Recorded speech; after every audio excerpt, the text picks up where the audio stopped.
Assalamualaikum warahmatullahi wabarakatuh. Sobat Kang Heri dimanapun berada, semoga sobat-sobat Kang Heri selalu dalam lindungan Allah Subhanahu Wa Taala, dimudahkan segala urusannya dan selalu diberikan kesehatan. Amin. Amin. Kali ini saya bertemu dengan sahabat saya udah lama. Dia sebagai kerja seni yang sudah lama digelutinya, gitu kan.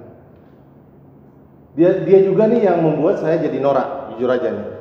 Kalau gue ketemu Raffi Ahmad, ketemu Baim Wong, udah gitu ada di TV, itu biasa aja boy, ya kan?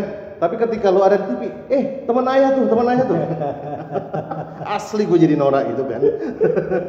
Kenapa? Ya ada kebanggaan sendiri buat gue itu kan. Wah, gue punya teman yang pesinetron, sebetulnya itu gue nyebutnya pesinetron itu kan. Yap.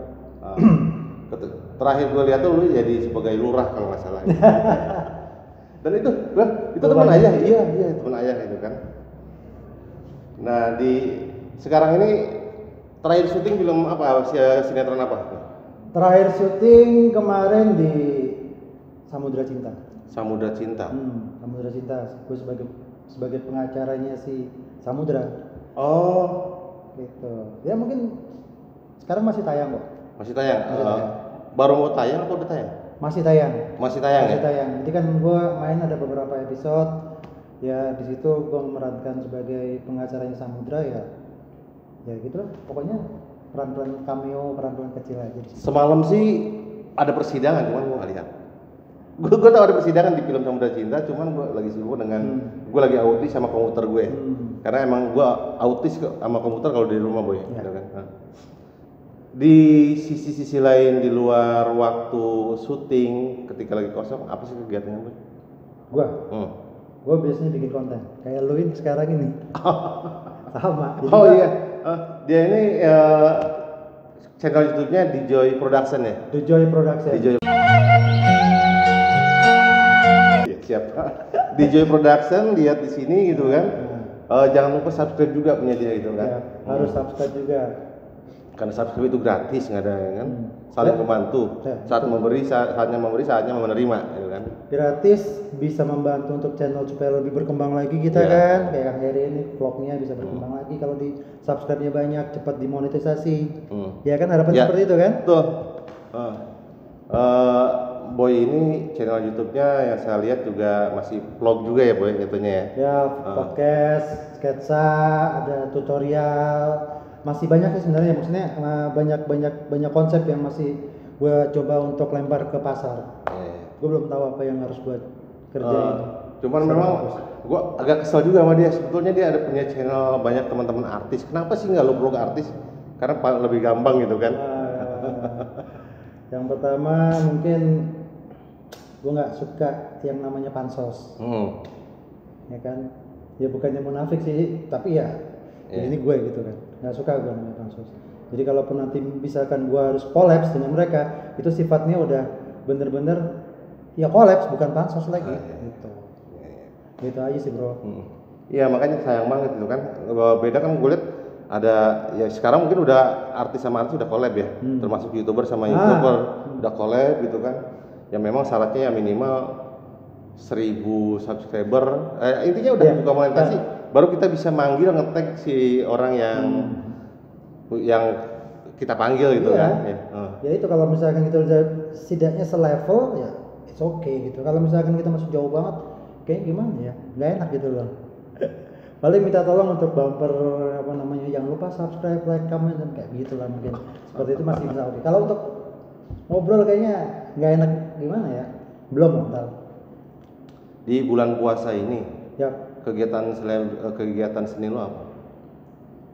Ya tadi tuh kayak gue bikin konten, gue tetap syuting sinetron, gue tetap syuting untuk kayak tadi ini gue barusan ada casting untuk layar lebar.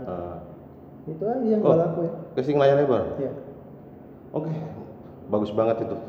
Memang sih layar lebar kan emang nggak terlalu ramai kayak sinetron kan. Tapi suatu orang kalau udah jadi pemain layar lebar kayaknya punya nilai sendiri, gue lihat gitu kan. Ya keren kan? Karena emang nggak gampang untuk masuk kayak tadi itu banyak banget saingan gua untuk satu peran gitu kan. Misalkan tadi gua mainin satu peran sebagai seorang orang partai gitu kan. gitu kan, gue nggak bisa sebutin apa itu. Nah itu banyak banget saingan gue, ada banyak banget yang ikut. Kan rezeki-rezekian juga ya, tergantung dari karakter yang dibutuhkan. Filmnya apa sih kira-kira? Kalau yang tadi yang gue casting, ntar kalau gue sebutin jadi kayak spoiler ya. Oh jangan. Nggak enak ya? Nggak enak. Oh. Ntar Ya, tapi gua bisa kira-kira lolos. jenis film layar lebarnya tuh Yang pasti settingnya itu di bawah tahun 80. settingannya. Maksud settingannya gimana? Maksudnya set filmnya ini dari tahun 80-an. Kayak klip-klipnya Desta gitu ya dulu yang klub 80s itu ya. Dibikin seolah-olah itu tahun lama ya. Iya. Jadi ini cerita soal partai, soal kehidupan orang partai tapi di tahun 80-an. Oh, tentang partai. Iya. Kurang lebih tentang partai. Ada kayak lu ada redaksinya juga, kehidupan redaksi, ada kehidupan media di situ yang diangkat gitu. Ya, gue sih berharap film yang lo maksud itu tentang kebangsaan ya, bukan tentang partai gitu kan. Karena gue lihat anak bangsa negara ini kan udah terpecah belah banget dengan politik-politik busuk yang ada di Indonesia ini gitu kan. Jujur aja gue agak sedih gitu kan. Ya, kalau gue termasuknya apa ya? Gue bilang sama temen lo, dasar kampret. Enggak, gue udah insap jadi kampret. Lo cebong udah insap belum? Gue bilang gitu kan. Karena apa? Ya cukup lah pilkada, pilpres kemarin kita pecah belah di dunia maya gitu kan. Gue mau ada juga, gue bahkan lagi berpikir, gue bilang sama teman gue si Sejar dulu kenal sih kan. Jar, gue pengen bikin YouTube dengan judul ini cebong dan kampret insap. Boleh tuh bro. Tapi lo sebagai moderator, masalahnya gue lagi nyari cebong yang mau diajak kolaborasi agak susah gue. Sorry ya, cebong dan kampret itu memang merusak moral sama sekali. Mudah-mudahan hal ini bisa dihilangkan dari mindset para netizen di Indonesia. Karena biar gimana pun kita tetap Indonesia ya boy ya. Gue maunya Indonesia tetap baguslah bersatu. Iya, gue juga heran kenapa harus ribut gitu loh ketika ada pilpres, ketika ada pemilihan apapun yang ribut kenapa jadi kita gitu. Padahal mereka sendiri ya berteman juga setelah itu. Iya, padahal orang-orang partai kan setelah itu mereka ya MOU sebetulnya kan. Iya, MOU doang, nggak ada. Sekarang rakyat yang masih berantem sekarang. Oke boy, kembali ke kehidupan lo. Yep. Rencana ke depan lo di YouTube ini, di YouTube channel lo di Joy Production itu mau dibikin kayak apa sih? Ya, jadi kalau kita bicara di channel gua, channel gua ini sementara ada playlist bro. Jadi playlistnya itu ada podcast, ada yang bidang gue juga yang misalkan sketsa, gue buat juga sketsa gitu kan, itu gue buat juga, gue taruh di playlist tersendiri. Ada tutorial, ada juga punya bini gue gitu kan untuk masak, tutorial masak dan lain-lain. Ada juga yang punya, jadi macam-macam di sini. Jadi gue sebenarnya kayak menduplikasi punyanya Rans Entertainment, punyanya Raffi. Itu kan gitu dia, ada playlist juga. Nah jadi biar orang kalau misalkan mau nyari di tempat gua yang soal sketsa tinggal ngeklik.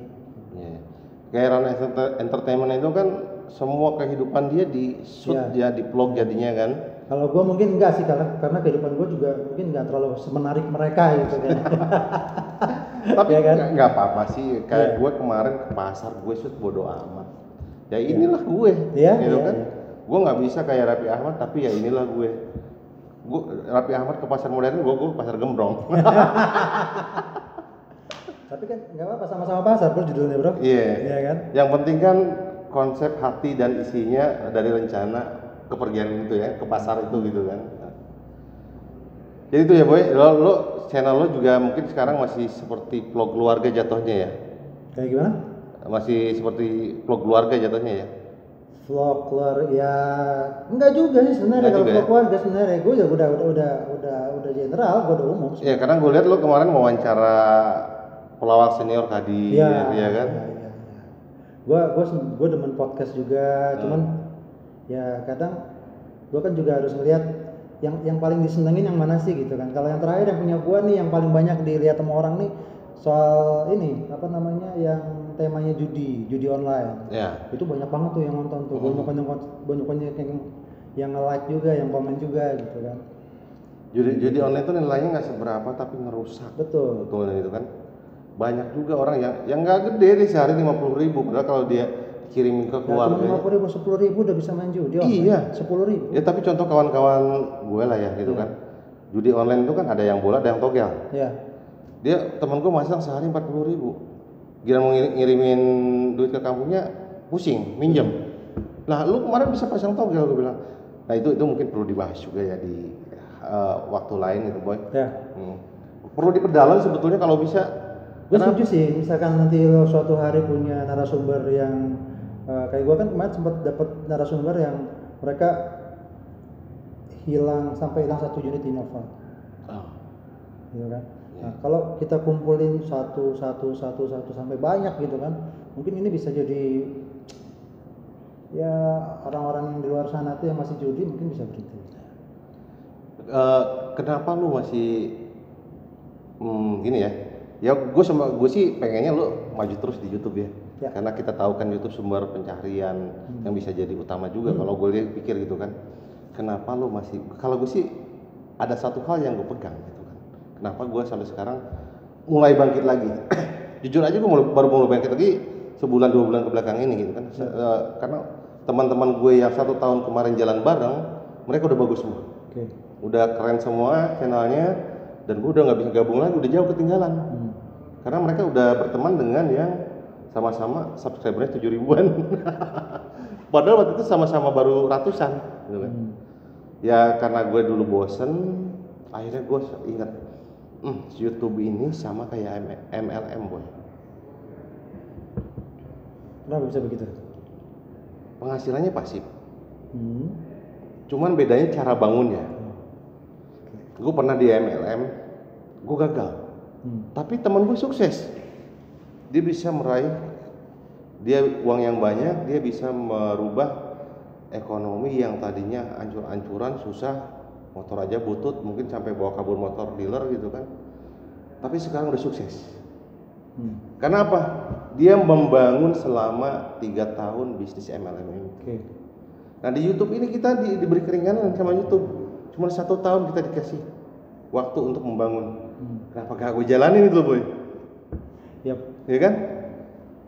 MLM itu kan banyak yang cemooh juga, tapi gue tahu. Ya yang gagal itu yang nggak konsisten. Ya begitu juga YouTuber, kalau kita nggak konsisten ya gagal boy. Enggak, gue sedikit klarifikasi soal omongan lo setahun tadi. Gini loh cuy.